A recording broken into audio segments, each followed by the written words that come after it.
Hello and welcome to a new video. আগামীকাল রবিবার SSC second SLST এক্ষেত্রে পরীক্ষা হতে চলেছে নবম দশম।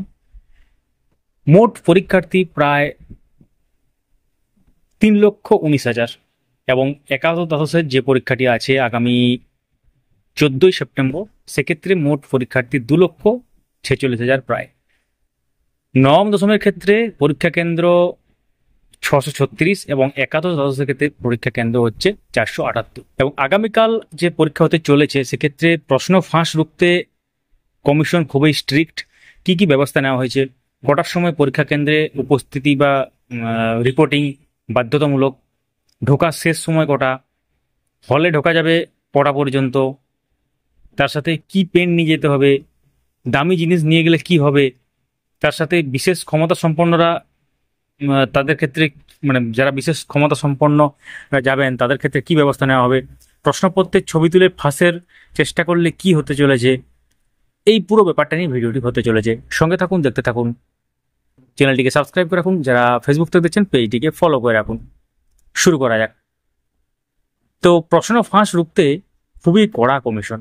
মোট পরীক্ষার্থী আপনারা জানেন নবম দশম এবং একাদশ দ্বাদশ মিলিয়ে 5,65,000 প্রায়। সেক্ষেত্রে নবম দশমের ক্ষেত্রে যেটা আগামীকাল পরীক্ষা আছে 3,19,000 প্রায়, এবং যেটা 14ই সেপ্টেম্বর পরীক্ষা সেক্ষেত্রে যে একাদশ দ্বাদশের ক্ষেত্রে 2,46,000। তো পরীক্ষা কেন্দ্র মোট হচ্ছে 636 আগামীকালের জন্য, অর্থাৎ নবম দশমের জন্য 7ই সেপ্টেম্বর, এবং 14ই সেপ্টেম্বর অর্থাৎ একাদশ দ্বাদশের যে পরীক্ষা সেক্ষেত্রে 478 পরীক্ষা কেন্দ্র।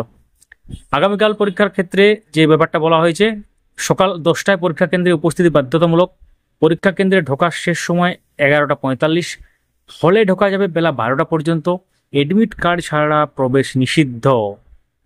এবং এক্ষেত্রে পেনের ব্যাপার নিয়ে যেটা বলা হয়েছে বা সেটা হচ্ছে স্বচ্ছ পেন নিয়ে যেতে হবে, স্বচ্ছ জলের বোতল, ঘড়ি, ফটো আইডি কার্ড, এবং তাছাড়া এডমিট কার্ডে আপনাদের ইনস্ট্রাকশন দেওয়া আছে সেগুলো কিন্তু আপনারা পড়বেন, সেই মোতাবেক কিন্তু নিয়ে যাবেন। এবং এক্ষেত্রে কিছু চেঞ্জেস হয়েছে, সেগুলো কিন্তু আপডেটেড যে ব্যাপারগুলো সেগুলো এখানে জানিয়ে দেওয়া হচ্ছে, যেটা চেয়ারম্যান ঘোষণাও করেছেন কিছু ঘন্টা আগে।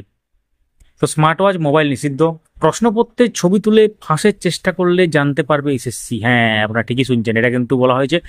বিশেষ ক্ষমতা সম্পন্নরা চাইলে স্ক্রাইবের বন্দোবস্ত পেতে পারেন, বন্দোবস্ত যেটা করা হবে সেক্ষেত্রে সুবিধা পেতে পারেন তারা।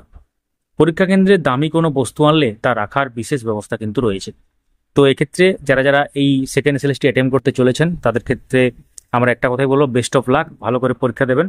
এবং আগামীকাল পরীক্ষার শেষে অবশ্যই আমাদেরকে জানাবেন যে কেমন হয়েছে, কি ব্যাপার, এই ভিডিওর কমেন্টে জানাতে পারেন। তাছাড়া যারা ফেসবুক থেকে দেখছেন আমাদের পেজটিকে ফলো করে রাখুন। Thank you so much for watching.